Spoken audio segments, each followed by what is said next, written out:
আসসালামু আলাইকুম। আশা করি বন্ধুরা আপনারা সকলে ভালো আছেন। আপনাদের দোয়ায় আমিও ভালো আছি আলহামদুলিল্লাহ। তো বন্ধুরা, আজকে আমি একটা গুরুত্বপূর্ণ টপিক নিয়ে আলোচনা করব যে ফেসবুক পেজে বা প্রোফাইলে আমরা কিন্তু কন্টিনিউয়াসলি ভিডিও আপলোড করে যাচ্ছি। কন্টেন্ট ক্রিয়েটার যারা আমরা আছি তারা দিনের পর দিন আমরা ফেসবুকে ভিডিও আপলোড করে যাচ্ছি এবং ভিউ যদি কমও থাকে 5টা 7টা 10টা কারো 50টা কারো 100টা, তারপরেও কিন্তু আমরা ভিডিও আপলোড করে যাচ্ছি। তো বন্ধুরা, কথাটা কিন্তু একদম সত্যি যে আসলে এক ভাই আমাকে প্রশ্ন করছিল, এই প্রশ্নটার উত্তর আমি তাকে দিচ্ছি। আসলে এটাই একদম সত্য যে ফেসবুকে অনেক কন্টেন্ট ক্রিয়েটার আছে, দিনের পর দিন তারা ভিডিও আপলোড করে যাচ্ছে, অথচ ভিউ নাই, ভিউ খুবই কম, 10টা 12টা 5টা 6টা 7টা ভিউ। কী করবে ভাই, আসলে কিছু তো করার নাই, কিন্তু থেমে থাকা যাবে না, কিন্তু তারা থেমে নেই। কন্টিনিউয়াসলি আমাদের মতো যারা কন্টেন্ট ক্রিয়েটার আছেন আমরা ভিডিও আপলোড করে যাচ্ছি দিনের পর দিন, রাতের পর রাত পরিশ্রম করে ভাই। এর পিছনে কিছু কারণ আছে, সে কারণগুলো আমি আপনাদের সঙ্গে এখন তুলে ধরব। নাম্বার 1, স্বপ্ন ও বিশ্বাস। অনেক কন্টেন্ট ক্রিয়েটাররা স্বপ্ন দেখতেছে, যে একটা বিশ্বাস তার আছে যে আমার এই কন্টেন্টটা আজকে হোক কালকে হোক একদিন না একদিন তো ভাইরাল হবে, এই কন্টেন্টটা আমার মানুষের সামনে যাবে, মানুষ দেখবে, মানুষ দেখে কিছু শিখতে পারবে। তারা জানে যে একদিন আমার এই কন্টেন্টটা তাদের মানুষের মন ছুঁয়ে যাবে, মানুষের মনকে জয় করবে। এটা কিন্তু তাদের স্বপ্ন এবং বিশ্বাস, এটা নিয়ে কিন্তু তারা কাজ করতেছে। আপনাদেরকে যদি আমি উদাহরণ দিই, যে আজকে রাতে আমি যদি ঘড়ির মধ্যে অ্যালার্ম দিয়ে রাখি যে আগামীকাল সকাল 7টার সময় আমি উঠব, আমি কিন্তু জানি না যে আগামীকাল সকাল 7টায় আমি উঠতে পারবো কি না, তারপর আমি ঘড়ির মধ্যে অ্যালার্ম দিয়ে রাখছি যে আমি সকাল 7টায় উঠবো। এটা আমার বিশ্বাস, এটা আমার আশা, এটা আমার স্বপ্ন। সেম ঘটনা। নাম্বার 2, বন্ধুরা আপনারা অবশ্যই মনে রাখবেন এবং খেয়াল করবেন, ধৈর্য ও অভ্যাস।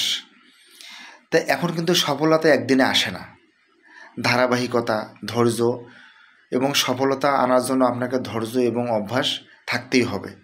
ক্রিয়েটারদের মেন পরিচয়টাই হলো ধৈর্য এবং অভ্যাস। অভ্যাসটা কি? কন্টিনিউসলি অভ্যাস হয়ে গেছে ভিডিও আপলোড করা।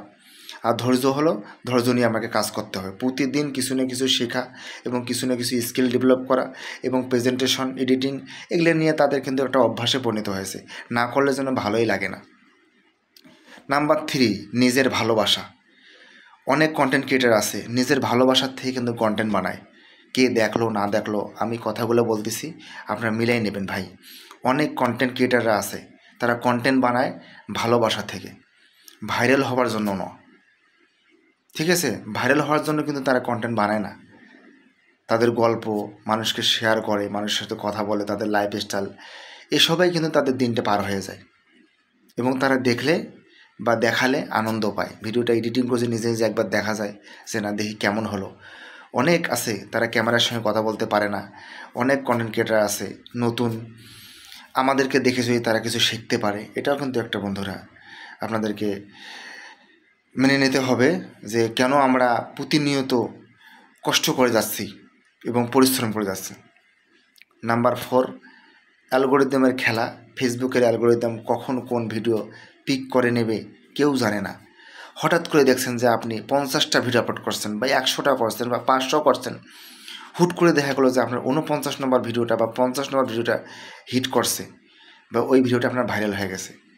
তাহলে কি হবে, আগের যে ভিডিওগুলা, পূর্বের যে ভিডিওগুলা, সেগুলো কিন্তু পর্যায়ক্রমে পাবলিকের কাছে যাবে, দর্শকের কাছে যাবে। এটা হলো ফেসবুক অ্যালগোরিদমের কথা বলতেছি আমি। তো বন্ধুরা, আমি যে কথাগুলো বলতেছি অবশ্যই আপনারা মিলাই নেবেন। নাম্বার 5, নিজেকে প্রতিষ্ঠা করার চেষ্টা। ফেসবুক এখন শুধু বিনোদনের জায়গা না, এটা কেরিয়ার গড়ার একটা মাধ্যম হয়ে দাঁড়িয়েছে বন্ধুরা। যারা সিরিয়াস তারা জানে যে কোনো সফল ব্র্যান্ড বা পেজ হঠাৎ তৈরি হয় না। তো আমি বন্ধুরা কথাগুলো বললাম, একটু মেলার চেষ্টা করবেন আপনাদের জীবনের সাথে, আপনাদের লাইফস্টাইলের সাথে। যদি আমার কোনো ভুল ভ্রান্তি হয়ে থাকে আমাকে ক্ষমা করে দেবেন, আরও ভালো করার চেষ্টা করব। আপনাদের যদি কোনো কিছু জানার থাকে আমাকে কমেন্টে জানাবেন। তো বন্ধুরা, আজকের মতো আমি বিদায় নিচ্ছি ফারুক ব্লগস পেজের পক্ষ থেকে। সবাই ভালো থাকবেন, সুস্থ থাকবেন। সবাইকে সালাম, আসসালামু আলাইকুম।